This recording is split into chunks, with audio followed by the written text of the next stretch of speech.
नमस्कार, मैं हूं मुरली मनोहर। आप देख रहे हैं नेशनल कवरेज। तो नेशनल कवरेज के चुनावी अड्डे में, राजनीतिक अड्डे में आपका स्वागत है। एक कहावत है कि राजनीति में सब जायज, लेकिन वर्तमान में जो राजनीति हो रही है उसे देख करके लगता है कि न तो राजनेता या किसी भी राजनीतिक दल जो है लोकतंत्र को लेकर के, जनता की समस्या को लेकर के और जनता की भावनाओं को लेकर के बहुत गंभीर नहीं है। चाहे राजनीतिक दल हो या राजनेता हो, अपने निजी स्वार्थ में जुड़े हुए हैं। अगर हम बात उत्तर प्रदेश के पूर्वांचल की करें तो पूर्वांचल में जितने भी कद्दावर नेता हैं वो जो है अब उनको मौसम वैज्ञानिक के रूप में जाना जाने लगा है। जितना जो है वैज्ञानिक हमारे जो है मौसम के बारे में नहीं जानेंगे, उससे अधिक जानकारी जो है पूर्वांचल के कुछ ऐसे नेता हैं जो जान जाते हैं। 2024 में लोकसभा के चुनाव की सुगबुगाहट तेज होते ही हमारे मौसम वैज्ञानिक जो राजनेता हैं वो जो है स्थिति को भांप करके जो है अब अपना दल बदल शुरू कर दिए हैं।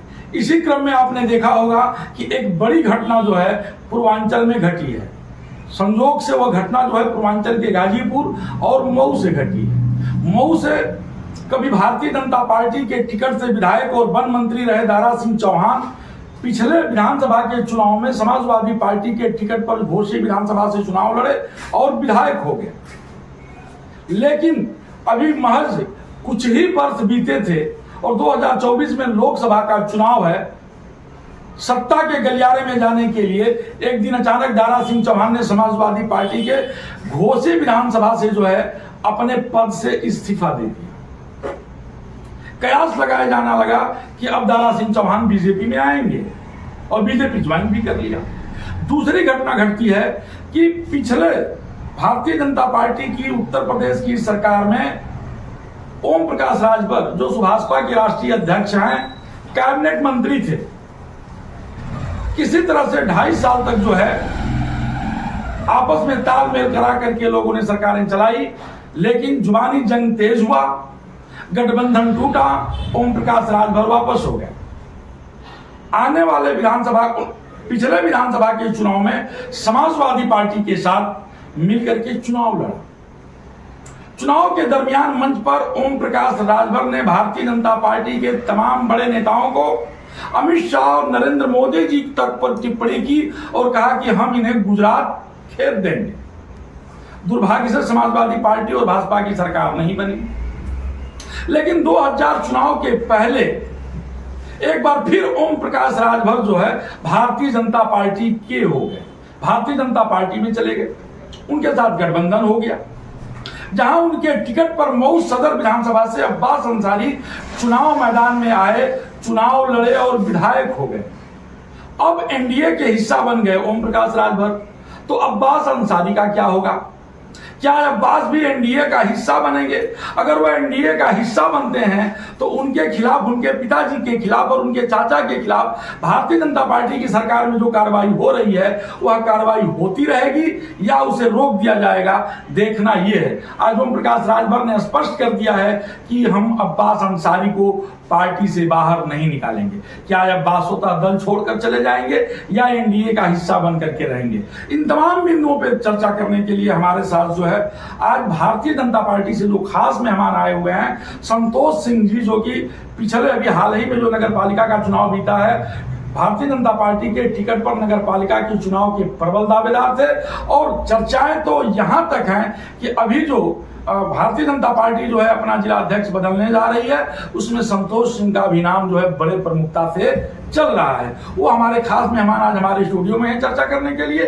दूसरे हमारे जो खास मेहमान हैं, हम आपको परिचय करा दें, वो समाजवादी पार्टी के प्रबुद्ध वर्ग के निवर्तमान जिला अध्यक्ष गौरव पांडे जी हैं, जो पेशे से एक अच्छे वकील भी हैं, हमारे साथ स्टूडियो में आज आए हुए हैं। तो हम आज चर्चा शुरू करेंगे।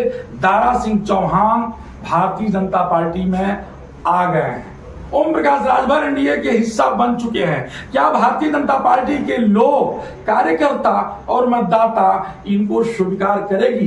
क्या उन चीजों को भूल जाएगी जो चुनाव के दरमियान इन लोगों ने पानी पी पी करके भारतीय जनता पार्टी के कार्यकर्ताओं को, भारतीय जनता पार्टी के नेताओं को मंच से गाली देने का काम किया था?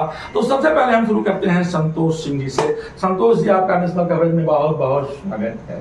धन्यवाद। चर्चा जो आज हो रही है वह यह चर्चा हो रही है कि ओम प्रकाश राजभर एक बार पुनः आपके साथ एनडीए के हिस्सा बने हैं। अब्बास अंसारी मऊ सदर से विधायक हैं। ओम प्रकाश जी ने कहा कि हम पार्टी से नहीं निकालेंगे। क्या एनडीए के हिस्सा बनने के बाद आप लोग अब्बास अंसारी को स्वीकार करेंगे? देखिए, अब्बास अंसारी को स्वीकार करने और नहीं स्वीकार करने का जो प्रश्न है, हम भारतीय जनता पार्टी के लोग, हमारा विभिन्न पार्टियों से गठबंधन हुआ है। जैसा आप देख रहे हैं कि जो हमारे विपक्ष के लोग हैं, 26 दलों का एक बैठक उन लोगों की चल रही है। हमारी भी बैठक कल होने वाली है दिल्ली में जी, और जहां तक संभावना है कि करीब करीब 30 दलों की बैठक दिल्ली में होने जा रही है। 18, 19, 20, 3 दिन के अंदर हमारा सुहेल देव भारतीय समाज पार्टी से जो गठबंधन हुआ है, तो कुछ प्रमुख मुद्दे हैं, उन मुद्दों पे गठबंधन हुआ है। और सुहेल देव पार्टी का कोई व्यक्ति, विधायक हो, एमपी हो, जिला पंचायत का अध्यक्ष हो, सदस्य हो, उसका अपना व्यक्तिगत जीवन क्या है, उससे भारतीय जनता पार्टी से कोई लेना देना नहीं है। वह विषय सुभाषपा के राष्ट्रीय अध्यक्ष, सुभाषपा के नेताओं का है। हमारा जो लोकतंत्र की शुचिता का विषय है, भारतीय जनता पार्टी का लोकतंत्र हमारा कैसे सुरक्षित रहे, हम उस बिंदु पे लगातार काम करते रहेंगे। चाहे वो किसी भी दल से हमारा समझौता हो, उनके दल का पिछली बार जब समझौता हुआ था उस समय भी यही बात आई थी और ओम प्रकाश जी ने कहा था कि लोकतंत्र को सुरक्षित करने के लिए हम जो है बीजेपी के साथ हैं। ऐसा क्या हो गया कि 2.5 साल में लोकतंत्र की सुरक्षा जो है ओम प्रकाश जी ने छोड़ दिया और बीजेपी ने उनको बाहर का रास्ता दिखा दिया और फिर बीजेपी जो है उनको एनडीए का हिस्सा बना लिया। देखिए, कहावत है कि सुबह का भूला शाम को घर यदि लौट आता है तो उसमें उसकी ही भलाई होती है। ओम प्रकाश राजभर एक अच्छे नेता है और पूर्वांचल में एक जात विशेष पर उनकी एक जबरदस्त पकड़ है। लेकिन भारतीय जनता पार्टी के साथ पिछले दिनों उनका गठबंधन हुआ, हमसे मिलकर वो विधानसभा का चुनाव लड़े, हमारे कैबिनेट मिनिस्टर भी बने। भारतीय जनता पार्टी ने उनके लड़के को भी राज्य मंत्री का दर्जा दिया था। लेकिन उनके मन में कहीं से मैं आपसे फॉलोऑन ले लूं कि क्या भारतीय जनता पार्टी एनडीए का हिस्सा बनने के बाद भाजपा के अब्बास अंसारी पर कार्रवाई करेगी या नहीं करेगी? देखिए, ये तो भारतीय जनता पार्टी और सुभाषपा गठबंधन, तो ये उन दलों के लोग बता सकते हैं कैसा क्या होगा। मगर ओम प्रकाश राजभर जब 2017 के 2022 के चुनाव में अपना इस्तीफा देकर और समाजवादी पार्टी से गठबंधन किए थे, तो उन्होंने अपने इस्तीफे में भी और लगातार सार्वजनिक भी कहा था कि भारतीय जनता पार्टी लगातार शोषित, वंचित, पीड़ितों और अल्पसंख्यकों का अनदेखी कर रही है, उनका वोट लेकर उनका काम नहीं कर रही है, लोकतंत्र विरोधी काम कर रही है, जिससे आहत होकर उन्होंने मंत्री पद छोड़ा था। और वो सार्वजनिक मंचों पर कहते थे योगी जी के लिए कि सन्यासी मंदिर में। आज ओम प्रकाश राजभर जी ने जितने अपने समाज के लिए बात कही, तो उनको अपने समाज को ठगने का काम किया है। उन्होंने सार्वजनिक मंचों से कहा, यानी गठबंधन फिर एक बार बेमेल गठबंधन हो गया। जैसे गौरव जी कह रहे हैं कि शोषित वंचित समाज के लोगों की लड़ाई के लिए जो है उन्होंने कहा था कि बीजेपी ठग रही है और जोगी जी के लिए भी उन्होंने बहुत कुछ कहा था, चल सन्यासी मंदिर चल। फिर जोगी जी उन्हें कैसे स्वीकार करेंगे? देखिए, हमने कहा ना कि हमारा काम है लोकतंत्र की शुचिता को बरकरार रखना। भारतीय जनता पार्टी का ये मूल बिंदु है। ओम प्रकाश जी क्या कहते हैं क्या नहीं करते हैं यह उनका विषय है। हमसे जब आप बात करेंगे तो हम सीधे सीधे बात करेंगे कि भारत के लोगों का दिशा कैसे ठीक हो और भारतीय राजनीति कैसे ठीक हो। भारतीय जनता पार्टी का चिंतन इस विषय पर है और हमने अगर गठबंधन किया है तो इसी नाते किया है कि हमको 2024 में भारत में पुनः एक बार सरकार बनानी है और उस सरकार बनाने में ओम प्रकाश राजभर जी की पूर्वांचल के एक बड़े हिस्से में उनकी बहुत बड़ी भूमिका है। इस नाते उनके पार्टी से हमारा गठबंधन हुआ है। जब तक उनका मन मस्तिष्क ठीक रहेगा और वो हमारे साथ मिल के समाज के वंचित, दलित, पिछड़े ऐसे लोगों के विषय पर काम करते रहेंगे, हमारा उनका साथ ठीक से निपटा रहेगा। गौरव जी, एक बड़ा सवाल ये पैदा होता है कि दारा भी हो गए भारतीय जनता पार्टी के। अभी 5 साल बीता नहीं, बीच में जो है भाजपा को छोड़ करके समाजवादी पार्टी ज्वाइन की, चुनाव लड़े और 20 में ही जो है इस्तीफा दिए। सबसे पहले विधानसभा की सदस्यता से इस्तीफा दिए और आज भारतीय जनता पार्टी उन्होंने ज्वाइन भी कर लिया, तो समाजवादी पार्टी ने उन्हें रोक नहीं पाया। देखिए, दारा सिंह चौहान के बारे में एक बहुत बड़ी कहावत है कि वो बहुत बड़े मौसम वैज्ञानिक है। दारा सिंह चौहान ने कोई नया काम नहीं किया। वो कोई भारतीय राजनीति का कोई बड़ा दल ना हो जो उन्होंने ज्वाइन और छोड़ा ना हो। कांग्रेस पार्टी में हो गए, ज्वाइन किए, छोड़े, समाजवादी पार्टी में भी इससे पहले रहे, बहुजन समाज पार्टी में रहे, उसके बाद फिर भाजपा में आए, फिर समाजवादी पार्टी में आए। देखिए, ये फिर भाजपा में चले गए। दारा सिंह चौहान हमेशा सत्ता के ऐसे लोगों को राजनीतिक दल अपने हर जगह क्यों देती है? देखिए, दारा सिंह चौहान भी सेम वही चीज 2022 में जब उन्होंने इस्तीफा दिया था, मुझे याद है जब प्रेस कॉन्फ्रेंस हुई थी अखिलेश यादव जी की और दारा सिंह चौहान की, तो दारा सिंह चौहान ने ये कहा था कि जिस प्रकार से भारतीय जनता पार्टी पिछड़ों का अपमान कर रही है, उस अपमान की वजह से मैं मंत्री पद को मैं नहीं रह सकता बतौर मंत्री, क्योंकि वहाँ पिछड़ों की सुनी नहीं जाती है। हम लोग पिछड़ों की जो मांग मनवाते हैं, चाहे जातिगत जनगणना हो, चाहे पिछड़ों के आरक्षण का मुद्दा हो, भारतीय जनता पार्टी हर पिछड़ों के मुद्दे पर अपना पल्ला झाड़ती है, जिससे आहत होकर हम लोगों ने आज भाजपा का इस्तीफा देकर समाजवादी पार्टी के साथ चुनाव लड़ने का फैसला। ये दारा सिंह चौहान का ऑन रिकॉर्ड है। अब मीडिया को लोग आप निकल आपके हो गए, ये देखिए, दारा भी हमारे हो गए या दारा कांग्रेस के हो गए या सपा के हो गए या बसपा के हो गए, यह विषय दारा का है। और यह विषय सबसे बड़ा, जहां तक मेरा मानना है कि यह विषय तो जनता का विषय है। यदि आपको लगता है कि ये लोग बार बार दल बदलते हैं, ठीक लोग नहीं है, तो जनता इनको वोट क्यों देती है? यदि जनता उनको वोट देती है, इसका मतलब कि जनता उनको अपना नेता मानती है। वो चाहे जहां रहे, जनता उनको वोट देती है, इस नाते वो जहां भी जाएंगे वो ठीक काम उनका है। और हम भारतीय जनता पार्टी के लोग ऐसे सभी लोगों को अपने साथ लाने का प्रयास करेंगे जिनका जनता में जनाधार है। और देखिए, आपकी पूछ जनता में तभी होगी जब आप सरकार में रहेंगे।